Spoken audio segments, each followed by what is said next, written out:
Hello everybody, welcome to the United Front. This year match reaction for Manchester United against Leeds and some transfer news. As breaking news, Rashford to Barcelona, here we go. So it looks like he's secured his dream move, let's just say.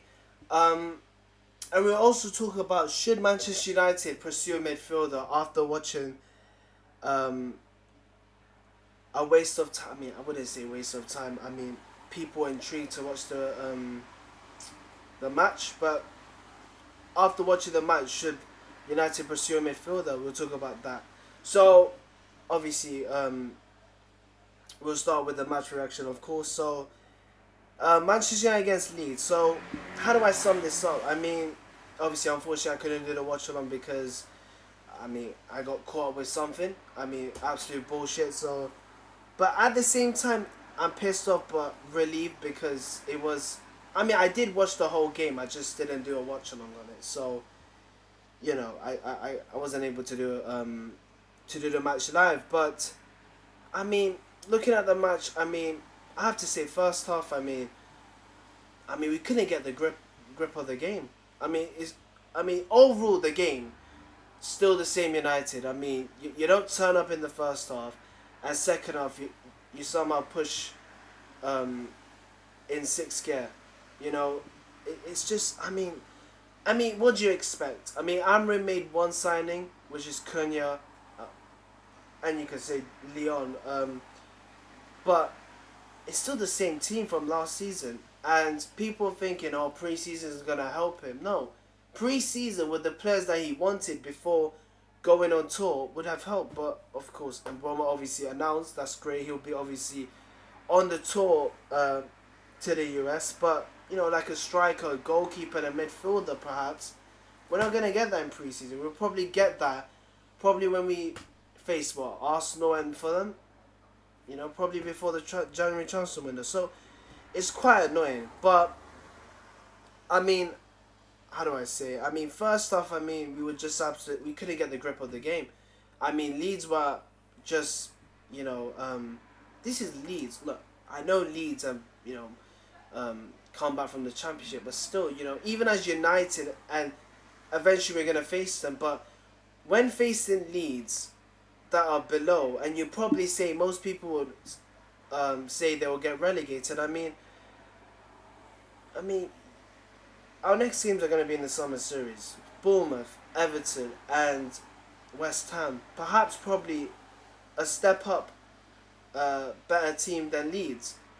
And I don't know how we're going to perform against them. But look, if we struggle to beat against Leeds, look, I don't care. The result doesn't matter.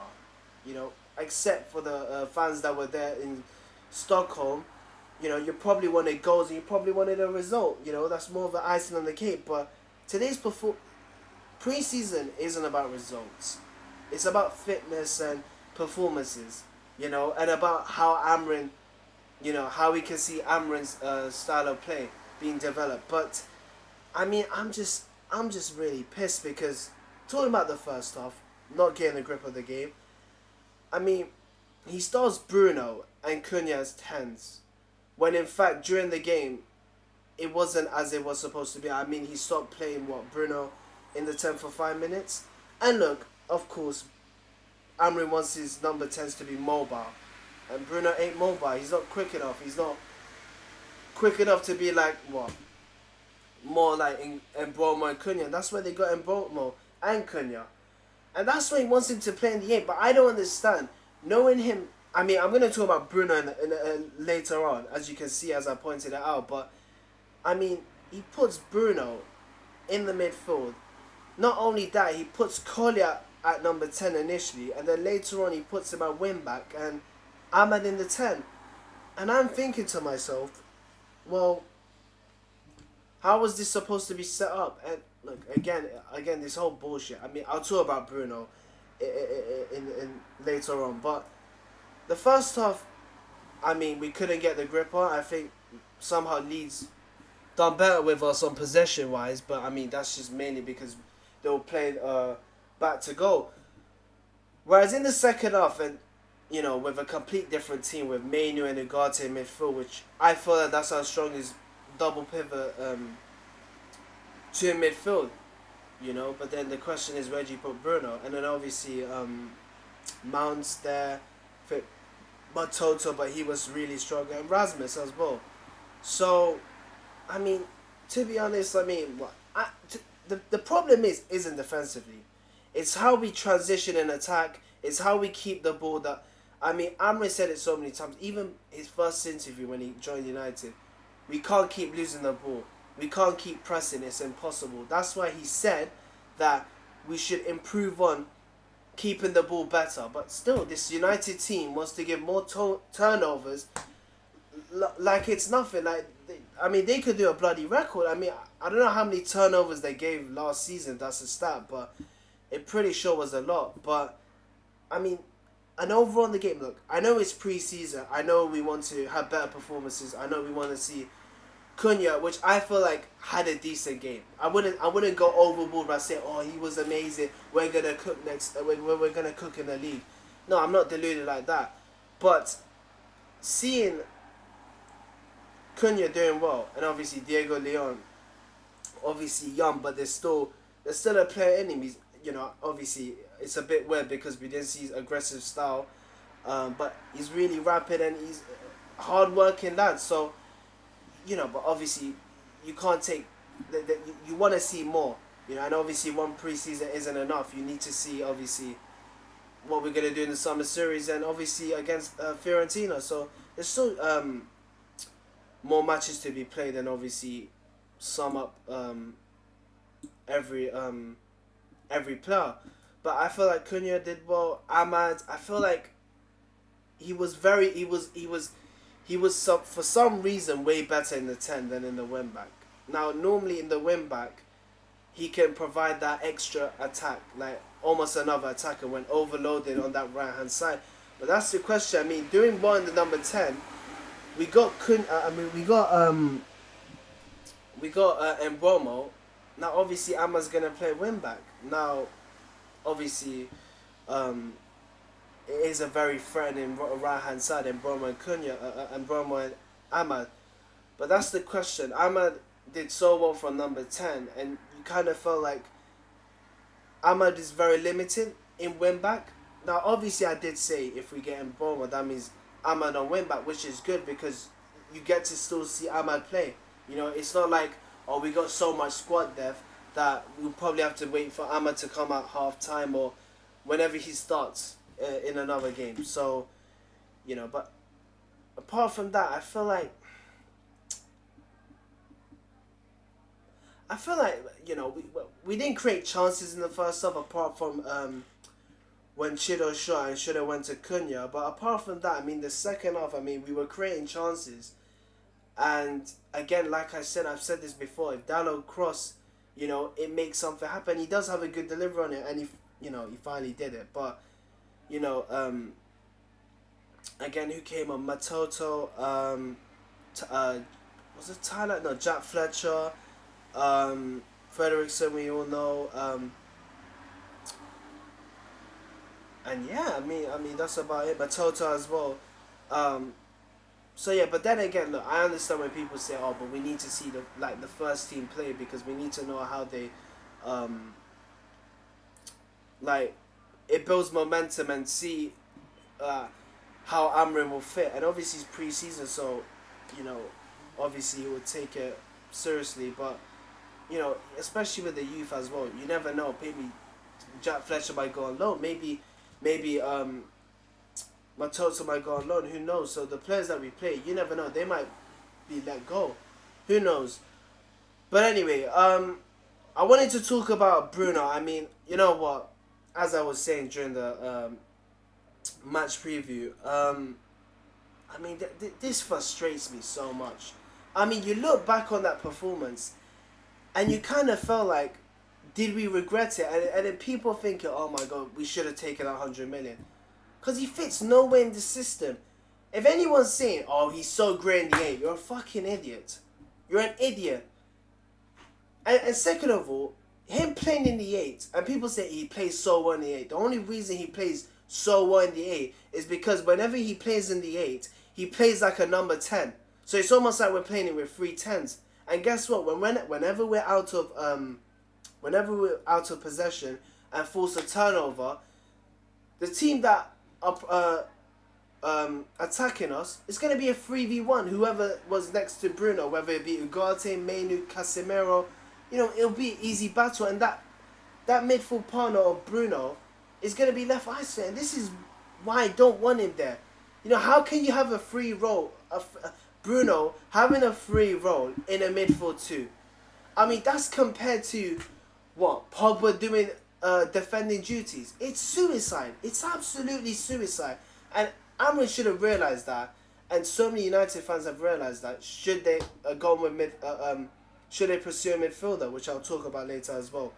But I mean, it's just annoying. It's just annoying because he can't play in the 10. Amrin doesn't want to play in the 10, even though he is a 10, because he isn't mobile enough and he isn't quick enough. So where does Amrin play him? He plays him in the 8, when he's clearly not an 8. A player like his quality should be further forward. I mean, it's just annoying. And this is where questions become. Should we have taken that 100 million? You know what? I'm going to make a theory here. It might be controversial. It might be a hot take, whatever you want to call it. But for some reason, Bruno might get Amrin sacked. Just because of that decision. I know it's very controversial and serious, but for some reason, Amrin making that decision and the board supporting it by saying we don't want Bruno to go, and Amrin wanted Bruno to stay, and Bruno doesn't perform and he might get Amrin sacked. I mean, that's just like, because of that decision Amrin made and Bruno doesn't perform well and Amrin gets sacked because of that, you're thinking to yourself, well, what did we say? And then people are going to say, oh, we should have taken that 100 million. Oh, you have regretful feelings, and I hope it doesn't happen. I hope Bruno does well. But the question is, where does he play? Because you got Mbromo coming in. Then you're thinking to yourself, if Mbromo's coming in to play in the number 10, and then Cunha is a certain because of the price we gave, where's Bruno going to play?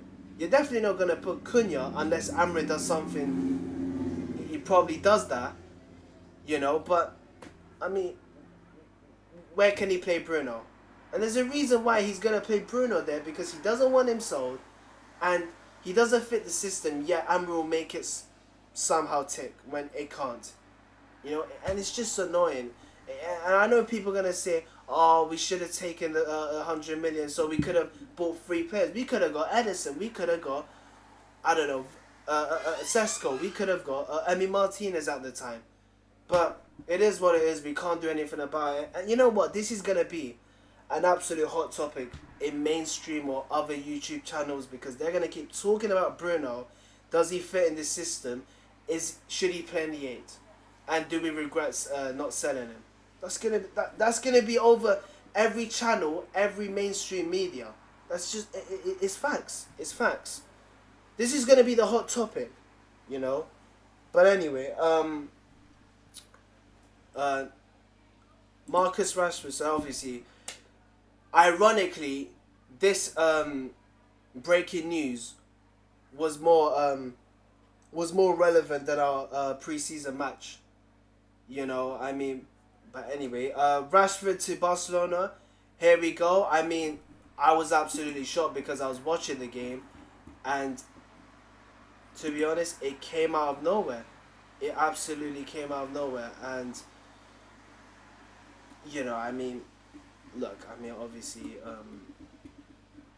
you were thinking it would never happen. Look, obviously, it's a loan with a buy option, so technically he's going on loan, and it depends the season he's having with Barcelona. Is he going to have a good season with Barcelona? And if he does, which I hope he does, so that Barcelona gets him, then it's great. So yeah, loan deal with buy option. Deal details being finalized today. That Man United will authorize his travel to Spain.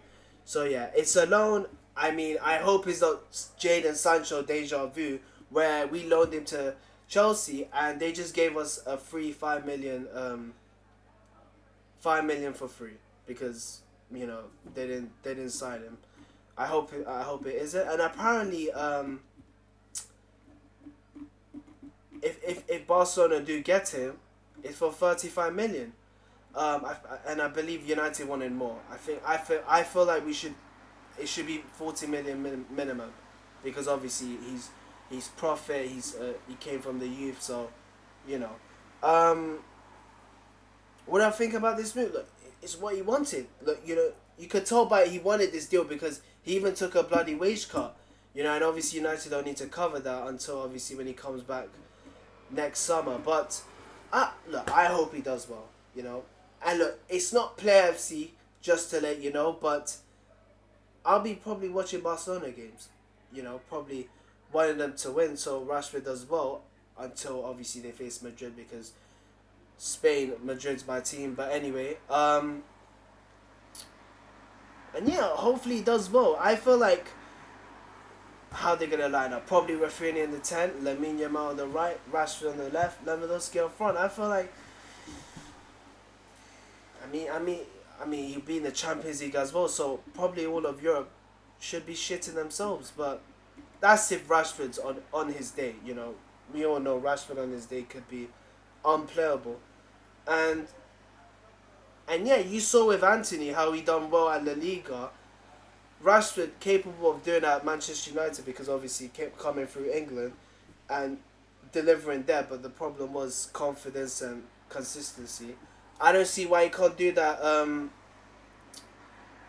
I can't see why he can't do that at Barcelona. So hopefully he does well. And obviously, it's news. It's good and bad, because obviously he's gone on loan, but the question is, we don't get any money out of that, and we don't know if Barcelona will actually pay for him. That is the question. But it all depends on if Rashford has a amazing season, like the time where he scored 30 goals. If he does better, then surely Barcelona would want to sign him, and obviously Hansi Flick will probably want to keep it permanent. So yeah. I thought there was something else.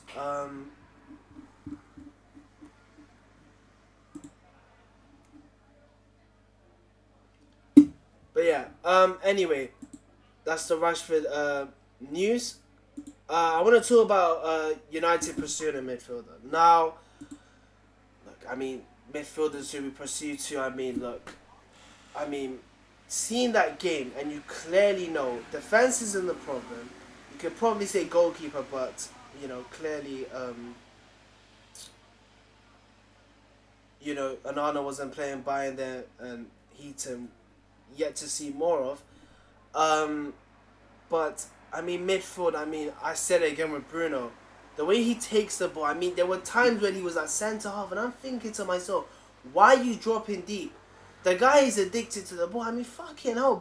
Bruno is so addicted to the ball. He might as well play in Barcelona, because they're so addicted to the ball. You got players like Cunha, who wants the ball to his feet. You want someone like Rasmus or Chido.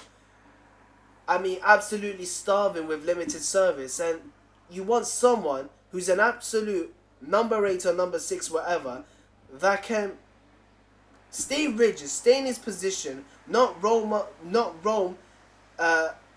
anywhere else, and be a proper number 8 and 6. I don't know, probably get a ball in the midfielder, box to box, which I prefer, because attack and defense relentless as they come. But who we looking for? And this is a question because Fabrizio said it himself that United are looking for a striker. They're pursuing a striker first. So, I don't know when the striker situation is going to happen. Apparently we're looking at Sesko. That seems unrealistic. But looking at that game,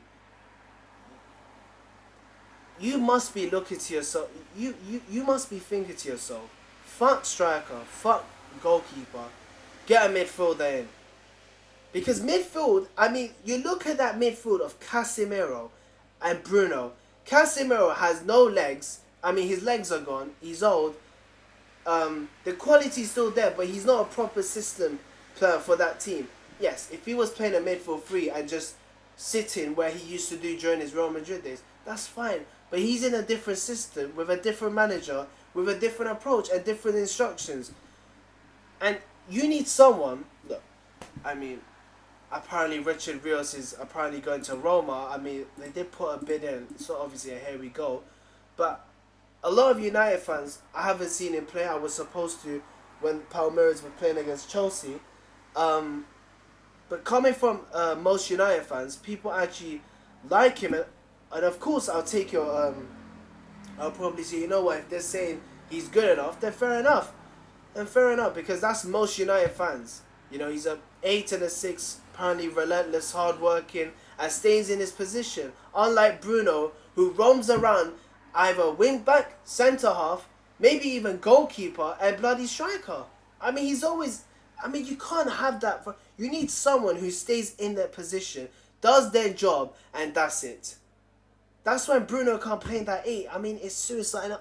Look, I said between striker and goalkeeper before, it should be goalkeeper because you don't feel safe. Like just imagine this. Just imagine this. When you look at Ronnie Johnson, Yap Stam, looking behind who their keeper was at the time, and you're looking behind, you're thinking, Peace Michael goal? I'm confident. I'm confident. You look at Rio Ferdinand and Village, you always look behind them, absolute best partnership in the Premier League, but you always look back at them and who their keeper was, Van der Sar, and you're okay with him in net. You go back to Maguire and Lindelof before they were good. They were dickheads. You look always behind them. Who used to save them? David De Gea. You look at De Ligt, Martinez, Yoro, or whoever, which the defense is good because we're playing a back three. But you look behind, they look behind and see Onana. They don't feel confident. They don't feel confident. And look, for those who play pro, they always look behind at the keeper thinking, is he going to save us? Is he going to make a miracle today? And then you obviously say your point. With Onana, I don't feel safe. I don't feel safe with Onana. I don't give a shit if he becomes De Gea. I still don't feel safe because I know eventually he might make a mistake and cost us a game. You know, Onana has his ways of costing United games, and we've seen this before. As I was saying, with midfield, look, Richard Rios, look, the question is, you know, it's unlikely because United did say they're pursuing a striker, but after seeing that game in pre-season, they need a striker. They need a midfielder because you can't have Bruno roaming around everywhere in the pitch, leaving his partner either Casemiro or Ugarte isolated. Just imagine. I just want to point out one game he did this. It was against Newcastle when he got hammered 4-1. He was roaming around in the pitch, and I believe Ugarte was next to him. He was roaming around in the number 10, wing back, centre half. Guess what? Whenever Manchester United lost the ball, and especially in that game, which they did lose the ball a lot, who were the three midfielders Newcastle have? Tonali, Joe Linton, Bruno Guimaraes. On paper and on the pitch, they probably one of the best midfield three in all of Europe. And that's not me being deluded, it's an absolute fact. You can go ask anyone.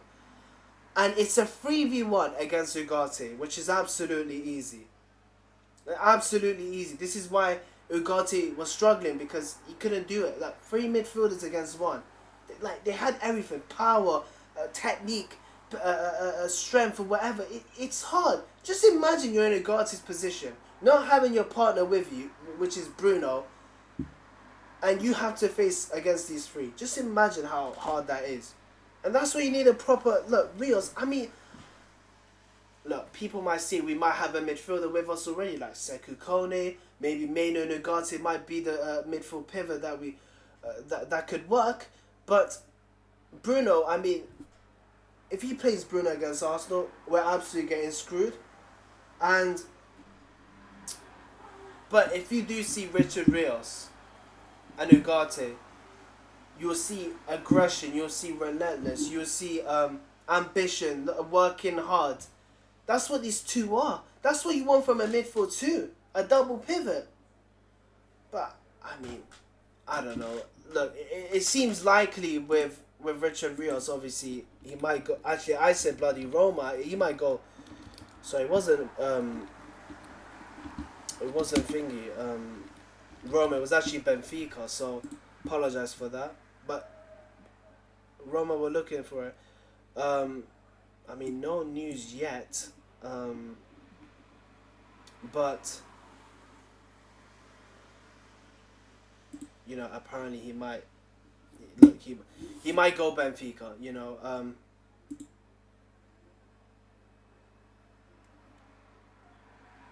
So look, unless something comes up, and maybe United might change from striker to midfield they pursue. I don't see Richard Rios even happening. Even Edison, but we can't get Edison because Atalanta don't want to sell him, and we don't have the budget. Had we had the budget if we sold Bruno, then it would be amazing. But no, we didn't sell him, and he's still here. So, I mean, other midfielders, I mean, look, people said Morton, Himmels. Again, it's realistic, but unrealistic at the same time because we don't have the funds, and Sporting are going to ask for a lot, and we don't have enough money. And I did say another player in Palacios, which surprisingly no one has even attempted to go for him, but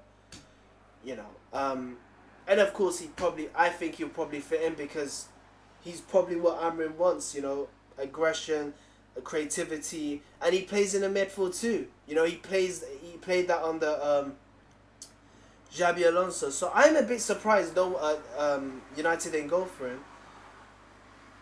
But yeah, I mean, it's the question about what United can do and who would they go for, and it's about a matter of time, So yeah. But anyway, thank you guys for watching. Did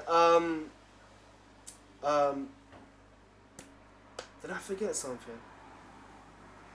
Yeah, apologize for not doing my first ever watch along. I know it was a piss take, but seems unlikely. I did say I wasn't gonna do the summer series because that's in the States, and time there in the States is different compared to ours. And obviously, Fiorentina is on a. When is the Fiorentina game? I thought it was on a Fiorentina. Oh, sorry, I can't. Not fit. Fiorentina. Oh, I can't even bloody pronounce. Man United. It's the 9th of August. Just checking.